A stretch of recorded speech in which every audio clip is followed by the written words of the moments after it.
name is Jens. I work as Director of Industry Member Relations at the Interactive Games and Entertainment Association, IGEA. In case you don't know who we are the peak body for the video games industry in Australia, and as such represents the various facets of the industry to stakeholders in government, media, and the wider public. Our members include such first parties as Sony, Microsoft, Nintendo, the large publishers, but also Australian game developers. And that's primarily my job to look after them. And as part of that, I have organized the Gamescom stand in the last couple of years, hence why I'm here. I'm joined today by this very illustrious panel. So let's do a quick round of intros and then let's go straight into it. Let's start with Emma Waters, TowerPoint Games.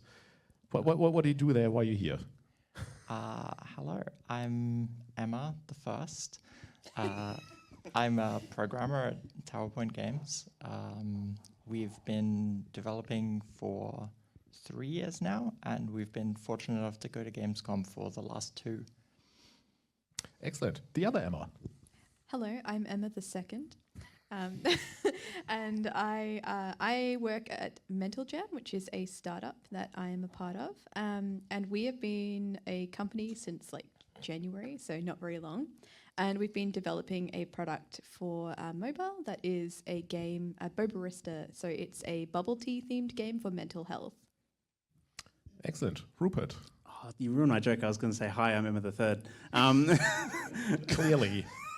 We're all called Emma. Yeah, no. I'm Rupert McFarlane. I'm the technical director of the R&D department, and we're working on a little minimalist puzzle game called Toya that's always bigger than you think it is.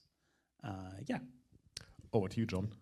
Hey, I'm John. I'm director of Two Lives Left, which for about the last 15, 16 years or so, and currently working on Kaiju Battle Simulator, which is out there in the hall. Yeah. And there's some other things, but we'll talk about that later. I'm Jacob from Royal Rain Studios. Been working on Castle Cab, which is out there as well. I think we've been around for like almost 2 years, I think. Yeah. And what unites you all is that you've all been to Gamescom. Excellent. All right, well, let's start by setting the scene a bit. So for those who haven't been to Gamescom, what's it like? Like we keep hearing that it's big, but how big is it really? It's crazy. It's pretty big. I couldn't quite understand the scale until we went. The actual Gamescom hall is broken up into 10 individual halls, and each of those halls is about the size of PAX. So it's mental. It is. It's huge. It's very easy to get lost. Some buildings have 2 layers to them. So one of my challenges was to work out where the hell I was meant to be, whether it was the first floor or the second floor. And I think by the end of the business segment of Gamescom, I was working it out. And one of the interesting things was I didn't realize it was actually separated into like a couple of days of business, one crossover day, and then the con, like where everyone is there. And I thought it was a big event for the first 2 days before the public was let in, and I was wrong in comparison. It was like, what, 400,000 people, I think, was meant to be there, which I know you're all trying to imagine that number. You can't. That's too big. Yeah, it's too many people. And I think an important distinction to make is that there is a B2B and a B2C area. So how would you describe the difference between the public floor and the business side of things? Well, I'd say that the business-to-business area was like a cozy place, safe area where you weren't like constantly being harangued by like millions of people. So like you kind of like, I felt like relieved whenever I went in there, and I felt like more stressed in the sense of like when the public were there, like when we were just there, it was just the business days. It actually felt like really comfortable, and like you could just get around and you just get food or whatever. And then when we had the actual like crossover day, it was insanely crowded everywhere, into the fact that they had to direct traffic to people. So you could just see giant crowds of people just swarming the place. And every now and then you just like go out there and you'd be like, no, I'm going back into the business area. Yeah, Back in the 100%. cave. Yeah. And Jens did a fantastic job of setting up our area. So we actually had a really lovely sort of sanctuary to retreat to, especially on that one day where it was the public and the B2B. So yeah, it was definitely a different vibe. The B2B area was a little bit more tame, a little bit more relaxed, and I found it a lot easier to approach people. Whereas a lot of there were different sections of the B2C areas. The indie sections were very interesting, but they were also very overwhelming. They're extremely crowded. And of course, the public was there. So it was very difficult to connect with people as like on a sort of developer to developer level, because they're just, going to assume you're a member of the public, and they don't have time because they are dealing with the line of 30 people who are looking to play their game. Yeah, and just to put this into perspective in terms of pure numbers, so last year saw 357,000 people attend Gamescom, and roughly 10% of those are business attendees. And so, you alluded to the fact that there is a business day, so that's kicking off on Wednesday, and then they're opening it up to the public on Thursday. So if you wanted to explore the halls and play games on Wednesday, you can do that. Although, to again put this into perspective, I was trying to play Hollow Knight because they announced it then and there, but to a huge cheer. It's really fantastic to see an Australian and South Australian games receive such a warm welcome, but I couldn't. There were still queues. Yeah, right? there was no way. It was 100 deep, like immediately. Yeah, 100%. I went over I've got a few friends at the Cult of the Lamb stand, and I thought it'd be really sweet to go and say hi to them, because I went to GDC with one of them and I worked with another one of them. Thought it'd be nice to catch up in Germany. There was no way. I ended up seeing them at the pub after. Good alternative. So when you think back on your week in Cologne, was the event for you primarily a showcase, a marketplace, relationship building exercise, all of the above? What was sort of the main focus for you? Well, for us personally, like for our studio, we were mostly there to try and meet publishers, hopefully convince some of them to give us money to support the game, but also, to meet people, to try and form connections with other developers in our position, other developers in other positions, like all over the world. For the product that I'm making, marketing is really important. So we were looking for publishers and potentially looking into VC funding as well. So we were sort of in a bit of an in-between stage. We weren't sure where our funding was going to come from or what model we were going to follow. And Gamescom was really the pivot of that, to like show us what was out there, what other games similar to us were doing, and why. That was a really key thing. So I met with publishers, but I also met with a lot of people who were making similar products to me, which I wouldn't normally be able to meet with, especially in Australia, because there were just so many different people there. So that was a really meaningful thing for me, just learning what other people are doing, where their funding is coming from, and making connections with people who are running similar products or campaigns or charities, so that we could collaborate with them to widen our audience on social media. For me, it was sort of a trial by fire in a way, in that I'm a fairly recent graduate, and so I sort of wanted to put myself out there and see how many publishers and I could talk to in a very short space of time. And so I met with about 10 publishers and another 10 localization firms and another 10 or so marketing agencies, and just sort of really put myself through the ringer to try and like get better at pitching, essentially. And it was really, really useful for me, like professionally doing that. And we've had some follow-up discussions with some of those parties as well. So it was a real mix. Yeah. For me, it was a little bit different because I essentially had a successful game going into Gamescom. So it was a lot about meeting with people that I already knew, so people from Meta. But also I got to meet some other people that recommended through my contacts, like Kimbo, like talking to people about like backend as a service. Like essentially it was me looking at like who can I hire or what can I use as resources to like expand and improve the game or take it to the next level. For the uninitiated, who is Kimbo? Kim Forrest. So he's from Tantalus. So he's the like director of the South Australian branch of Tantalus. Thank you. Just in case you're not familiar with any nicknames, but fair enough. For me, it was slightly different. We weren't pitching the game, but because we're pivoting the studio into providing porting as a service, so we were more so pitching at the indies and stuff that were there. That went really well. We found out, I think it's Malaysia or Thailand or something, can't even get dev kits, so that's a huge opportunity for us. So I think it was pretty good, yeah. Glad to hear it. Before we move on to the reality of Gamescom as a business-to-business event, was the sheer size of it, or, I mean, did it feel overwhelming? Did it help to maybe put things into perspective, realizing just how many games are out there and what you're going to compete with? Well, I don't want to brag, but I've been to. Brag, it's Go fine. right ahead. I think last year we did over 60 events, so I was Yeah. sort of used to the whole role of it. But yeah, the sheer amount was huge. Like, that's the largest thing I've seen. But I have been to China, and so huge numbers I've seen. So I was okay with it. I mean, I would say the interesting thing about it actually is how much money companies willing to spend on their like customer facing like expo hall like setups. Like some of these were like giant things, like a lot of the gacha slop stuff. That's what I'm gonna call it, like all the waifu games. They had like massive giant statues, gigantic installations, like mechanical things like conveyor belts and like even there was like a giant John Deere like caterpillar tractor thing. It's amazing. Giant sandworm from like Dune. Yeah, the sandworm. Like the stuff from Fallout, and even stuff from like fans. Like there's a fan Fallout thing at the like the sort of like more consumer oriented stuff.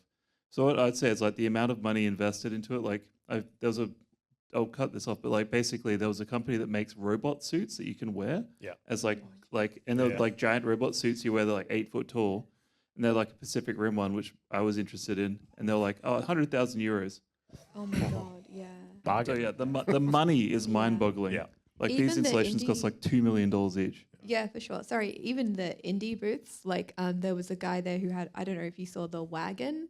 He had a full wagon in the hall, like, and he was sitting in it, and he was handing out QR codes to his game and had his like game playing on the. It was nuts. Like, yeah. Yeah, it is pretty impressive. So what's it actually being like on the stand? What do you do all day? If I don't yell at you to keep it clean. We drink all the free Coke and stuff like first. And I then like get the coffees from sparkling Otto's. apple juice. The That was sparkling really apple good. juice is the best part. Yeah, you got Yeah. the right thing going. No, but in all seriousness, a lot of it is just meeting after meeting after meeting, and sometimes meeting gets moved or cancelled, or someone's running late because you get lost, and everyone gets lost, and it's fine. So one of the things that I was advised to do, which might be good information for anyone who'd like to go to Gamescom, is meetings are often set for half an hour, but maybe prepare like to be able to speak about, especially if you're pitching. Speak about your pitch within 10 or 15 minutes because you're going to be late, they're going to be late, people are going to be running over, your meeting might get cancelled and rescheduled. It's just a little bit chaotic. But when you're at the stand all day, it's a lot of like shuffling between tables and seeing who can sit in a corner and seeing if there's enough chairs and then trying to find someone else's stand, which is God knows where.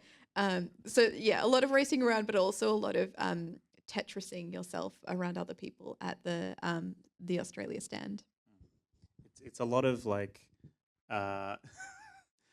like you're saying, like jostling, and most of my meetings ended up being, let's go stand in a quiet-ish corner and I'll hold my phone sideways and pitch to you while we're standing next to each other. It's not like, let's go find a nice quiet room. No, we're in these massive expo halls and we're constantly competing for attention. Absolutely. Another thing I would say is like a lot of the areas in the business to business place, like there's little cafe areas and chairs and seating and stuff, all look the same, but like rotated 90 degrees. So like I'd had one meeting where a guy sent me a photo of where he was, and I was like, I went to 3 places and they all looked the same. It's the back rooms. Some of them are even called the same thing. Like, yeah, I went over to one of them and I was like, hey, I'm here to see such and such. And it was a meeting area.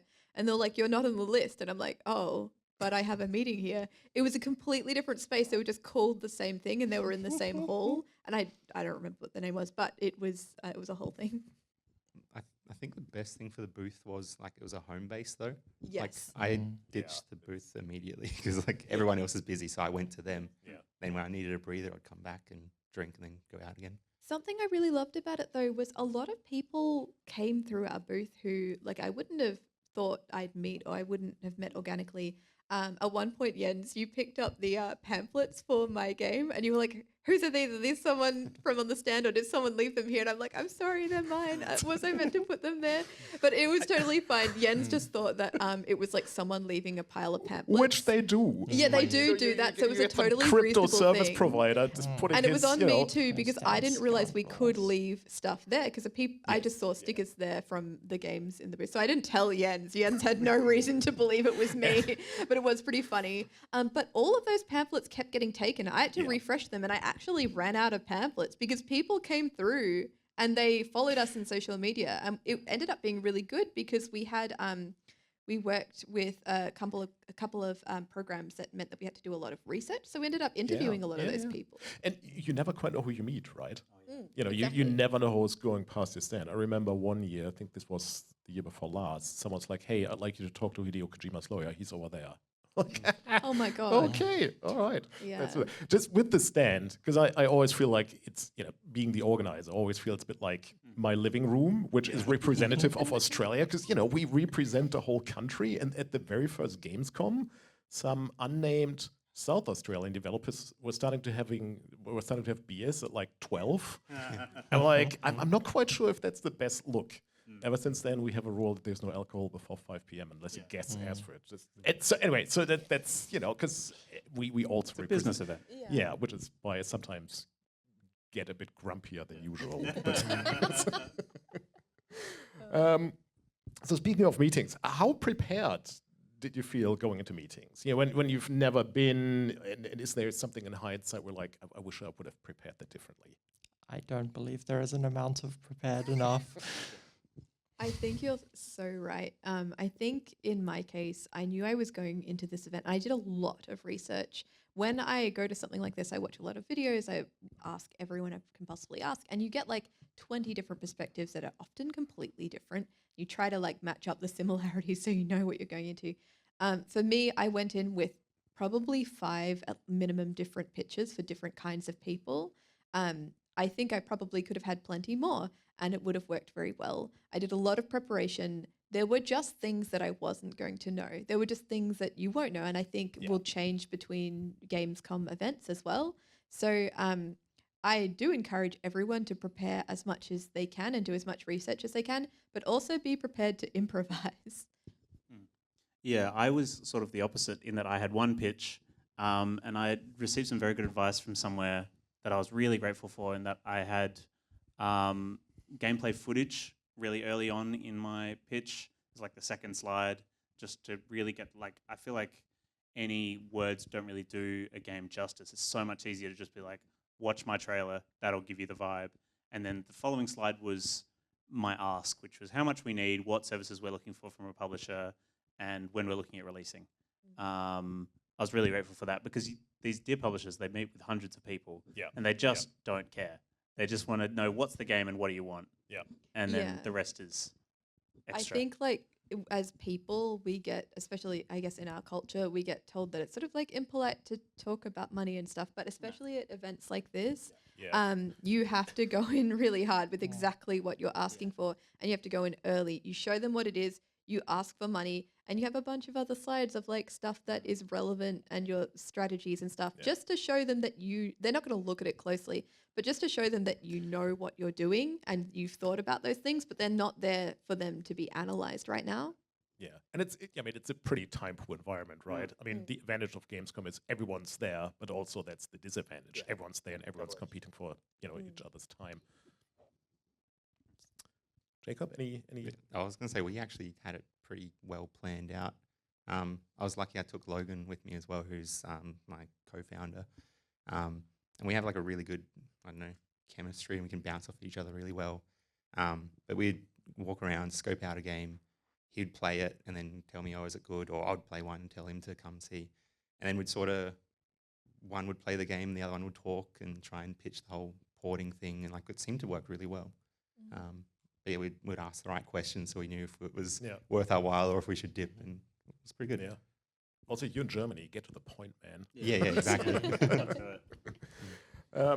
Did any of you go to any side events? And just to put this into perspective, which also goes to show the sheer scale of the event, on Wednesday alone, there were 80 side events. So it's the Unity party, it's the Scottish game party, it's the Nordic party. Did any of you go to any of those?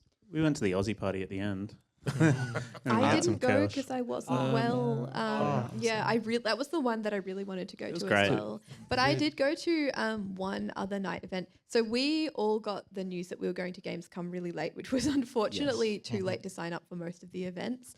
But there were still a few events like the Australian meetup and also a couple of others. And I went to one that was, I'm pretty sure, straight up a party, which I thought it was going to be a networking event, but that's fine. GDC was the same.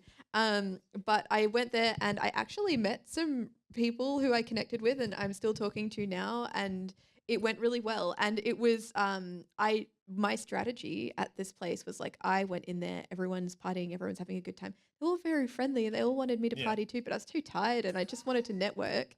So I looked for all of the other people who were like looking really drained and like they didn't want to be there. And I was like, I'm going to talk to you. And then I had a really good chat with them because they were also like, what's happening? I'm tired and I want to go home. Also, here's my business card. Let's connect and maybe we can work together. So it was great.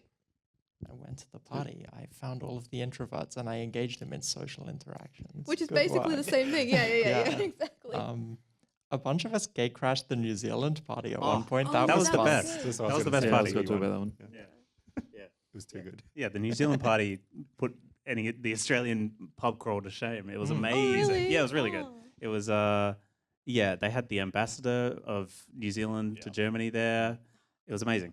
They had free drinks as well. So Yeah. took advantage of that. That was great. Yeah. That No, is a good yeah. plus. Yeah. And they were nice to us. They were. Okay. I feel like the New Zealand meetups are always really nice. So if you're ever at events overseas, recommend the Australian ones. Also recommend the New Zealand ones. Like you can go to other meetups that aren't your country. Like like at GDC, a lot of Americans came to the Australian one, and I made some really great connections with those people. All right, enough praise for New Zealand. They're great. But I mean, fair enough. Enough of that. They had a great stand, and yes, the ambassador were there, and they had some really good government funding. So good on them. Like they did a really, really great job. Do you feel that? How easy is it to get to those events? Does it feel like a relatively closed scene? Is it fairly open? And I'm asking that with a view to such contrasts as, say, GDC, which to me always felt fairly close. Like, you may meet up in a really swanky hotel lobby and go broke by having 2 drinks. Then there's Bit Summit, where you just have a beer in the hand and go to the river. So how open do these events feel? It's sort of hard to say because, like, at GDC 2 years ago when I was there, it was like that. But there were also these other places that that I sort of thought were out of the way of GDC. But then I kept going back to them, like it was the same couple of streets that just had like events and parties that were games related. So it was like its own little like couple of streets that was also kind of GDC that just wasn't officially a part of it. That wasn't what I felt at Gamescom. I felt like it was a little bit more scattered, and some of the like events that I signed up for were actually at Gamescom as well. Yeah. Like they were Yeah. in the building, or very close by. But then some of them were like further away across the river and stuff. Yeah. Any other parties you went to? They were pretty closed off, particularly because we all signed up super last minute. It was kind of like hard to do that. But those 2 parties that we went to were excellent and very inviting. Yeah, I didn't even know that there was a Unity party. I mean, Yeah. like theoretically there would be, but like it's like even if you're making a popular Unity game, unless someone knew that you were going to be there and was like new to invite you or something, or you knew that it was on, or you knew who to talk to, like it all comes down to like who you know. Correct. For sure, Like yeah. if someone had been like, hey, you should go to this, like then that would happen, right? But if you don't know that guy that says, hey, you should go to this, then nothing happens. Exactly. And if you're a first timer, like I think we were lucky because we had Jens, and Jens gave us some great advice and gave us access to some great advice, and the SAFC did as well. And of course, we have our own networks, so that was part of our research process as well. But that really helped us know things. But again, you don't know until you've gone before. Yeah. At the distances as well. Yeah. I mean, I've been invited to a couple of parties where like I just can't physically do this. Yeah, Like, exactly. It's just no way. Yeah, well, one of the ones I went to happened to be like a 5-minute walk from where I was. But if I had been near the building, there's no way I would have been able to get there. I mean, and you talked about the physical distance within the actual event, which Oh, yeah. also just anecdotally, we were the country sponsor of Gamescom in 2022 when it kicked off again after COVID. And part of that included a sponsorship deal where we were interviewed with IGN.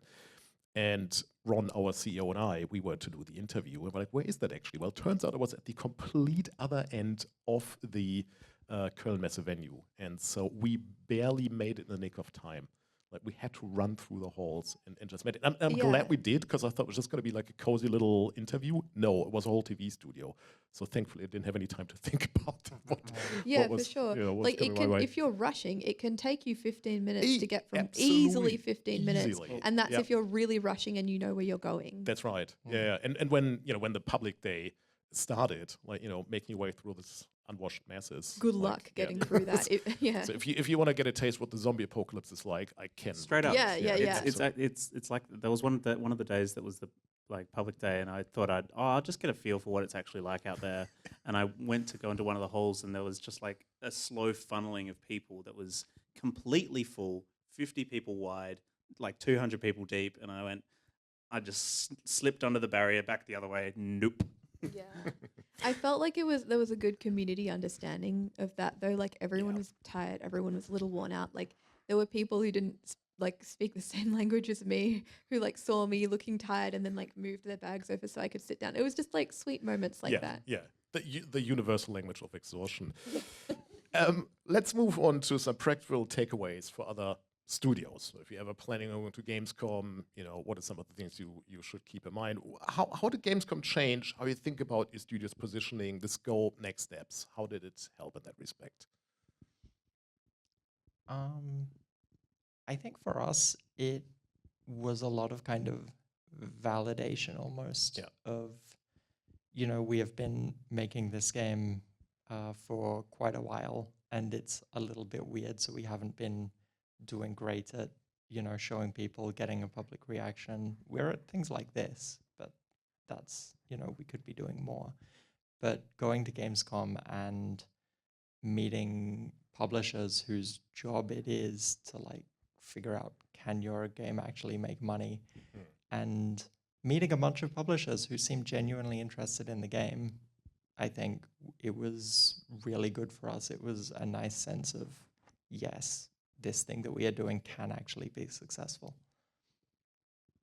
Yeah, I think we had a little bit of that as well, but we weren't purely looking for publishers. We were exploring publishers, but sort of towards the end of the research period for Gamescom, we were starting to look into VC funding as well. So doing a lot of talking to people who might do that, and people who fund things like that, and people who have connections to people who fund things like that. That was a segment of the market that I have not looked into at all. All of the games I've worked on have been publisher funded or funded by the company. So it was a really interesting and eye-opening experience. And I think to get the full experience, and that was great, and it set me on some really good paths, and it gave me some really good connections that I wouldn't have had. But I think I would need to go there again to really see the fruits of my labor, to cement the connections now that I've seen everything, now that I know what I need and what we need and what will push us forward, you know. Sorry, Jens, I've immediately forgotten the question. Can I have the question again? That's so real. Fair enough.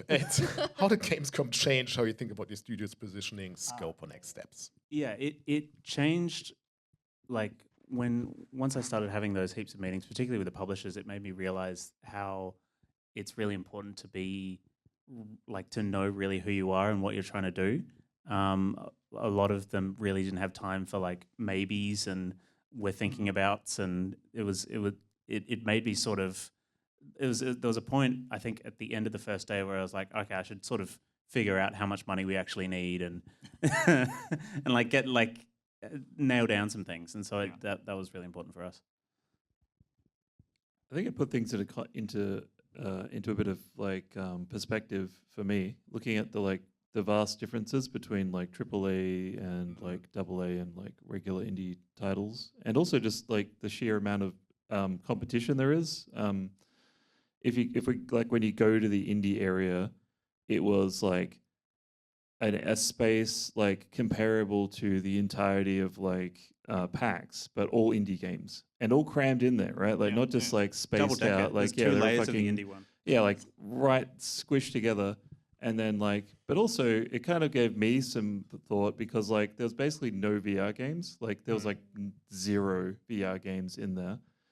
And like for me, it's like, is that a good thing or is that a bad thing? Like it's good to have less competition, I suppose, but it's bad if like the space is less like, energetic and stuff. But I also think that like these events aren't VR friendly. Like they're kind of like antithetical. Like VR takes up more space and requires more time for people to play with, and you can't really browse it as easily or like see what the experience is like. So for me, it felt a bit like alienating in some ways. It's still a great event and everything, but you know what I mean? Like felt like I was on the other side of some invisible barrier. Yeah, right. Yeah. Jacob? I don't have much to add. I guess it just made it feel more, it's a global thing. You realise that there's stuff bigger than Australia, but it's just more markets, more opportunities. Yeah, So right. that's pretty Yeah, good. fair enough. And pivoting from that, what's the most valuable type of meeting you've had without violating any NDAs, non-disclosure agreements? There's some I probably can't talk about because, but, the best ones were the ones where we've already met before. Yeah. So having those catch-ups and meetups. My best one was the guy who's in charge of Cinemax, because I see him every time he's down at GCAP. And then, met him there. And he's like, "What the hell are you doing here?" I'm like, "No, I'm just stalking you." But no, it was good to have that banter with someone in such a position, as well as just a bunch of other people I've met constantly as well. It's really good to catch up. For me, it's kind of a tie. I had a really good meeting with a charity who offered us some free marketing, but then they offered us some free membership into some programs they have for like basically access to mental health tools and stuff like that. And that's kind of what we're making. So it's really good for us to be able to access things like that are in the market that aren't quite what we're making, but it's in a similar genre. But also it's great for our company to have access to those tools as well, because, making games is hard and tiring and there's crunch and sometimes the market is not what it used to be and stuff like that. But I also had this really, I guess, serendipitous meeting with some people from a certain company. Again, I don't know if I can talk about this, but it ended up in this sort of landslide where now we might be working with said company and it bringing some money in, and we've been set equipment and all of that. So it ended up in this landslide, and then I ended up speaking at Games for Change sort of through or because of that as well. So it was all of these like landslide things from that one meeting. Does anyone have meetings that they don't want to say they can't talk about? I would say that I had a few meetings that I had a meeting that was like basically the same meeting that I'd had like 3 or 4 times before, but it was just like meeting the same people over and over again. Because the repetition helps. There's one guy that goes to literally everything.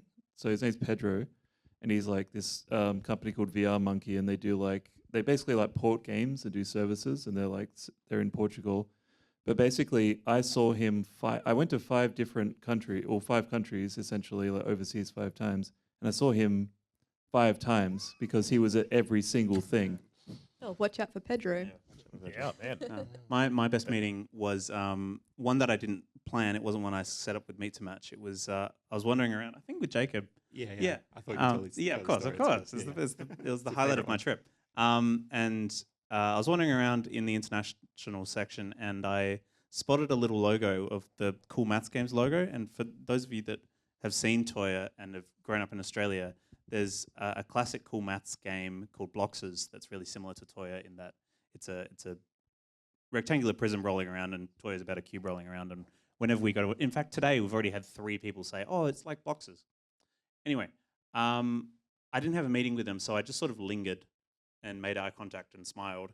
And eventually one of the guys was like, do we have a meeting? And I was like, "No, I don't, but can we talk?" And he was like, yeah, come on. And I, like I said earlier, I had my pitch deck ready to go on my phone, and I was like, showed him the game, gameplay slide. And after that, he was like, "Yeah, we'll have it." I was like, "Oh, that was easy." And so we're now like planning some collaboration with our launch strategy and putting a demo of Toya on Cool Math, and then like some cross-pollination with that. I remember just before that though, we were sort of lingering around. Yeah. And you were like umming and ahhing, like, oh, shouldn't I? Like sort of fangirling. And like, go on, do Just it, do do it, it, just do it. do it. Just do it. Yeah, and that was the best part of the trip, Mm. for sure, like by far. Yeah. I met Tim Schafer, had the same thing. Like, oh, should I talk to him? Should I? I fell on my face. I fell over twice at Gamescom, got a fall over. And I fell over, and then I met someone who I really wanted to talk to, but I was too scared, who was actually at our stand, the person from Hipster Whale. Oh, yeah. And I fell over, and he was horrified that I'd fallen over. And I was like, don't worry, I fall over constantly. It's fine.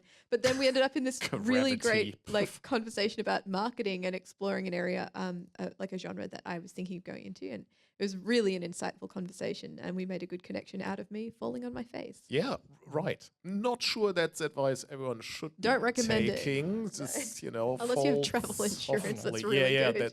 yes, exactly. It sounds like 100% success rate. So Yeah. anything for Well, it was success. 50% success rate because I fell over twice and it only Oh, happened once. okay. And only one Sorry. meeting. Yeah, yeah, I right. won't forget you. Yeah, that's true. That's true. I think I spent like heaps of time talking to Matt because I'd just like I'd wander around and I'd like go to the stand and he'd be there and be like, "Oh yeah, what's going on?" Because like I've known Matt for like 10 years, so like I see him at GCAP and other things, and he's just like, yeah, he's just around. He always talk. He always remembers everyone as well. He's really good at remembering. Like just, oh yeah, I haven't seen him in 5 years. Hey, how you going? You remember me? So this is Matt, the founder of Hipster Whale, maker of Crossy Road, which has been downloaded like 400 million times. So Yeah. And they he's were a- at the yeah. stand. Yeah. He's a really knowledgeable person. He just has Yes. so much deep knowledge, not just of the things that are directly related to what he's released, but he's investigated a lot of different genres as well. Yeah. All right. 2 questions rolled into one. What's one thing you'd absolutely do again next time, and what's one thing you would do differently? One thing I would do again next time, continue stealing far too much sparkling apple juice. I'm sorry. It's good. I think that's all of us, though. One thing I would do differently, I guess personally, I am not a greatly outgoing person. Leading up to Gamescom, we were planning, okay, Sean, our creative director, is the guy who does most of the pitches. He's good at like that kind of thing. If he is sick, then it's my job or our other programmer's job. And I was practicing for like a couple of months to do that. And then we got there and I maybe said like 10 words in all of our meetings total. I think, yeah, I would like to do that differently, but I suspect at some level that does just come down to, the thing I would like to do for differently is be a different person. Oh, no. We No, like be you. yourself. Yeah, no, like the thing is everyone's awkward in the games industry, so don't have to stress. I've been there too. For me, something that I would do differently is not necessarily, it's Gamescom important and maybe important for travel in general. Before I get the funding, because I was looking at accommodation and the accommodation was pretty affordable, to be honest. And then I got my funding and literally as I was trying to book things, they were disappearing and I thought I wasn't going to find anywhere because they were disappearing at like someone was on there booking out everything that exact night. And that happened to someone else as well. I don't remember who, maybe Petra or something. It happened to someone else. So I was terrified and ended up booking something expensive, but not shockingly The chocolate expensive. factory. Yeah, I stayed at the chocolate factory. It was great. It actually was great. And it was an accident. I was just booking random stuff and ended up there. But you didn't meet a strange man that disappeared No. children. No, there were no Okay, good. blueberries involved, surprisingly. But what I would do in advance is booking.com has a thing where you don't have to pay until a certain date. So that's what I would do. I would book further out, but like get one of the ones where you don't have to pay until like the week before or something. So you have the funding. That's what I would do differently. In terms of doing something the same, I would probably do something that I did more, which is foster those random little conversations. Because a lot of those random little conversations ended up being the most fruitful. So I would prioritize them, which is kind of doing something differently, but I would do more of that same thing, if you know what I mean. Yeah.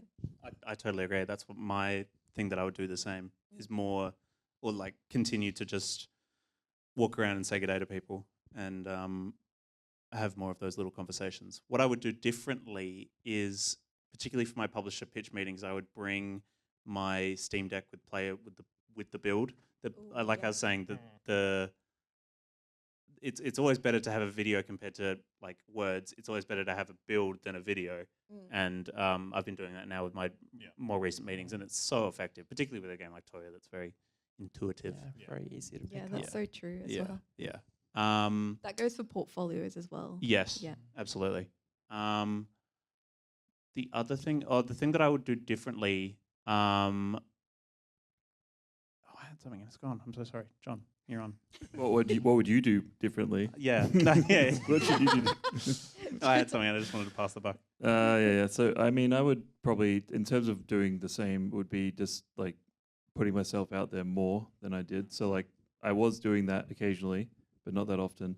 If I do something differently, I would bring like some kind of person with me that was like better at networking. Yeah, bring Arthur. Yeah, bring Arthur or Ants or someone like to do a great job. and like get them to just be my like kind of like a seeing eye dog, but like outgoing person, extroverted, seeing eye dog that can just help you do all that stuff, remember the people, and get that stuff out there, because I think it's really valuable. And I think when I'm in a conversation, I can hold my own, but it's more about finding people, and it's that part, the sort of like networking stuff, I find really hard to do. Just to add what you said, like going on your own, especially as a first timer, is hard. That's what I did. And there was no one else from my team that could go, but yeah. Gonna say we smashed it. Well, I feel like we smashed it. It was great. Just do the same again. I think we did a prep walk so we could judge the time and all that. Yeah, we did. So like it was good. We were really well organized. Like I said, I had Logan with me, so we bounced off each other really well. I think we smashed it. You're making us all look bad. Do better. No. What I would do different, I'd probably ditch the last couple of days of the public thing and explore Germany while I'm there, because it was just 1 week of work and then flew out. Highly recommended. We took a couple of days at the end there to just go around Cologne. We went to, I'm going to mess up the pronunciation of this, Drachenheim, I think, large mountain. Oh yeah. Yeah. How do you say it, recommend. Jens? I'm not entirely sure. That's fair. Pronunciation is so bad. Jens doesn't even know. Yes, that's anyway. Explore the romantic German countryside. Yeah, very much. Just go get lost in a forest for like 6 hours. It's cheap, easy, and free. It sounds Well, some of us incredible. went to the cathedral and also the Modern Art Museum, which was cool. Those were great, actually. The cathedral is incredible. It looks like something out of a Lord of the Rings set. I kept walking through there. It did take them 600 years to build that thing. So a job well done. But again, I guess you have the advantage that Cologne is fairly central in Europe. That's one of the reasons why Gamescom is there to begin with. I mean, they have the facilities, but it's also the location within Europe. And if you want to go to the Netherlands or Belgium, Yeah, I don't well, know I what went you to the would, but Netherlands if you, exactly. Yeah. all right. Let's to wrap this up because I'm mindful of time. What's one of the most enduring images or moments that you took away from that week? The cool maths game meeting was pretty rad for me. Mine would be meeting the guy from ZeniMax. Like just seeing him again was really good. I think honestly the thing that impressed me the most was the indie section with the guy with the carriage. Just some of the setups, but him, like the guy with the wagon. I've never seen an indie setup like that. And there were so many impressive ones there. Like obviously there's funding involved, but there's also a lot of creativity. I'd love to see more of that in Australia or just, more places in general. But yeah, it really stood out and it really stuck with me. He was so friendly. He was in costume. He was sitting at the front of the carriage like the driver.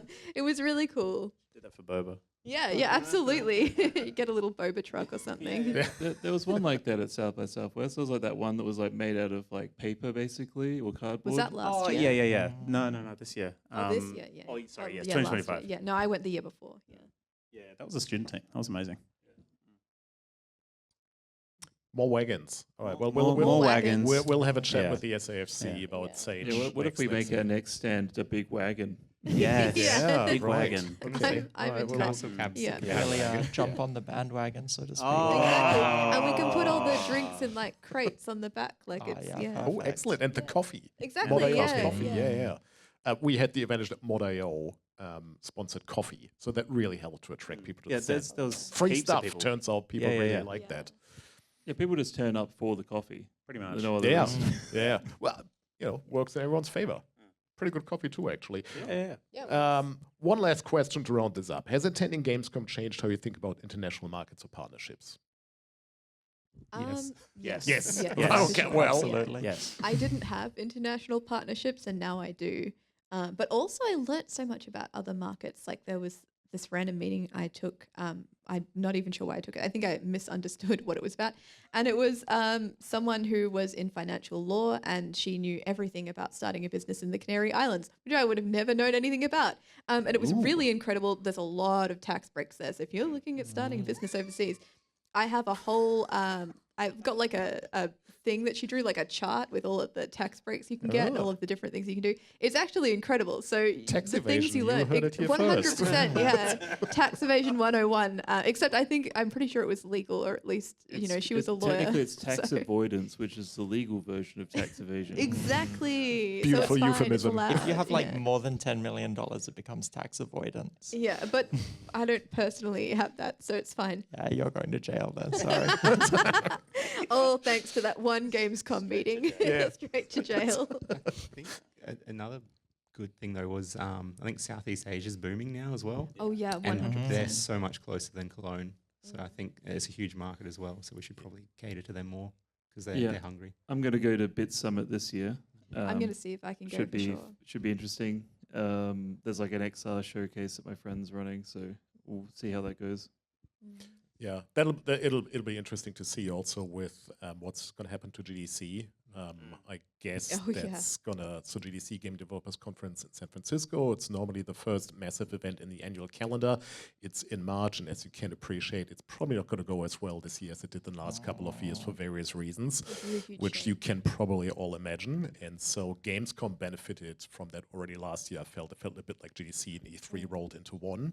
And I guess with the diminishing importance of GDC, or the likely diminishing, it'll be interesting to see what's going to happen with the likes of Gamescom Asia, because that is a thing as well. That's happening in Thailand. So When is that happening? Is that that is always after Melbourne International Games Week, so sort of mid-October. But have yeah, to- generally speaking, it is definitely worth exploring events in the region. Bit Summit is a great example. So Bit Summit is an event in Kyoto in Japan. It's Japan's largest indie festival, and it is a really great event in the sense that it's close, it's reasonably cheap, and you have good access to stakeholders from both East and West. So it is very indie focused. So that's the other thing. It's, if you're a larger company, maybe not as attractive as, say, Gamescom, which is more for the larger studios. I mean, it's for everyone, but Bit Summit has a very, very strong indie focus. I haven't been to any conference over there, but would you say Tokyo Games Show is a little bit more of the like less indie scene? Yeah, look, I haven't been, but generally speaking, it does so attract larger studios. I can probably say something. I went to Tokyo Game Show last year. I think if I hadn't gone to Gamescom, I would have been impressed. But it's basically the same thing, but in Japan. With less Nintendo, apparently, for some reason. Oh. There were no official Nintendo stands at all. Oh, well, But there you in go. Gamescom, there were loads of them. Yeah. They were. Yeah. I mean, the headquarter in Europe is in Frankfurt, so it's just down the road. Yeah. So Tokyo Game Show, I think, I don't know. It's all about meetings and stuff. So I didn't have that many meetings set up. In fact, I didn't really have any specifically set up. So I think it was not necessarily a huge boon for me. But that said, if I had, if I had business in Asia and specific people wanted to meet, I think it could be very valuable. Yeah. All right. Look, I am mindful of time, given that we started a little bit later. Thank you so much for coming. I hope that was insightful. Thank you very much, Emma, Rupert, John, and Jacob. Thank you for your insights. And hopefully we'll get to do this again. And thank you, Jens. Thank Me too. you. Thank you, Jens.